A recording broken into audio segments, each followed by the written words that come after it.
I'm gonna be honest with you. Your dreads are shit. And don't be fooled, mine's are too. Here's why I say that, because there's some misconceptions and myths about dreadlocks that we just don't feel good about. One of the things is that dreadlocks is dirty and unhealthy. It's only that way if the person themselves allows their hair to do so. You have to put in effort to put in no effort. You see what I'm saying? Just because it looks a certain way doesn't mean it is that certain way. Okay, look, you have to use this, right?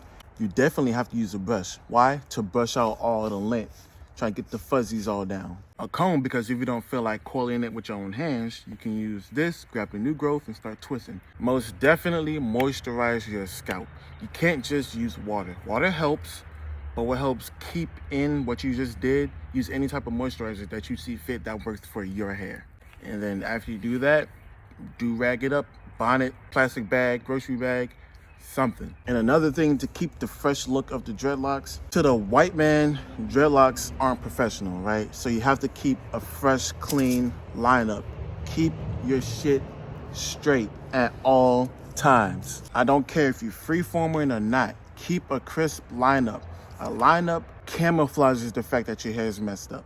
Another thing you want to avoid wearing hats and hoods as much as you can. Why? The friction. Little pieces of hair get caught up in your hats and your hoods, your clothes, whatever. You don't really notice it until you start to notice your hair is thinning, either at the scalp or the dreadlock itself. And you look at what you be wearing a lot, you see a whole lot of little hairs everywhere. Avoid that. And beanies.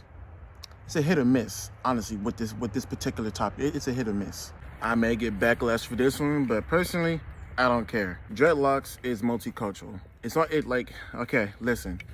Of course, the culture is black people uses it to connect with the universe, right? To be one with yourself, to not live by the normal societal rules. But anybody can embrace the look. You should be proud that people want to take in your culture and do as such. People don't say the same thing with baldness. People don't get mad when other people get bald, right? So why is it that when Jeremy Lin got dreadlocks, people want to call him out on it? Why is it that when Justin Bieber want to get dreadlocks, or any type of white person get dreadlocks, they call him out on it? Just like braids, really think they made the conscious decision to do this shit blindly. I'm gonna do this to prove a point, so fuck you.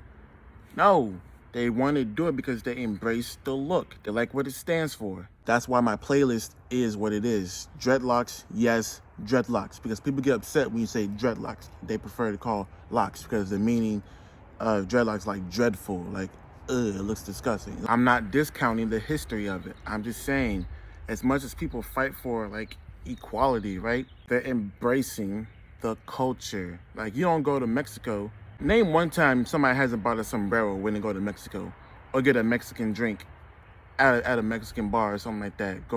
They just embrace the Mexican culture, right? You don't see them going, don't do that. You don't see them go, well, you're not Mexican. It is what it. This video kind of long, but misconception number 3, you can't wash your dreadlocks. Now, you can if you know how to put it back the way it was before you washed it. Like me, I didn't wash my hair for the first 7 months. Why? Because my hair is the type of hair that it won't lock up properly. Like, my hair is not supposed to be dreadlocks right now. My girlfriend, because I don't know my hair type.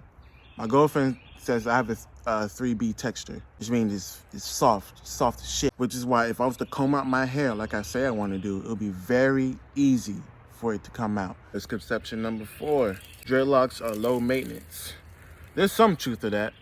Some takes over both sides. Here's the part where it's no, that it is high maintenance, because it's a short burst. Like with any hair, you have to, like I said, keep it moisturized, something that I'm not doing. You also have to make sure at the root, nothing is getting skinny. Skinny. It is skinny at the root right there. So you have to do a crochet needle. You also got to check on your ends. About 3 months ago, I went through every single one of my dreadlocks and I cut the wispy ends off. So now everything's properly even. Also, it matters what you eat and what you drink. If you eat like shit, you're going to get hair like shit. If you eat properly, your hair's going to grow nice. If you take all the vitamins and everything, it's going to be nice, fluffy, and shiny. You're going to have a smooth journey. Eat your veggies. And if you don't do them yourself, it does come at a high price. Max, the highest I ever got was $80, right? Because inflation went up. But the lowest amount I ever gotten to pay, I ever had to pay was $60. So anywhere between 60 and 80. Anything above and beyond, that's with retwist and style. So anything beyond that, they must do a pretty damn good job at what they're doing. Last but not least, as you know, people think you have to cut off your dreadlocks to start over. You don't have to. It's a choice. They don't want to go through the hours on end to comb them out individually, which some people, it may take them a short amount of time, like 30-something hours. Others, it may take them 50 hours.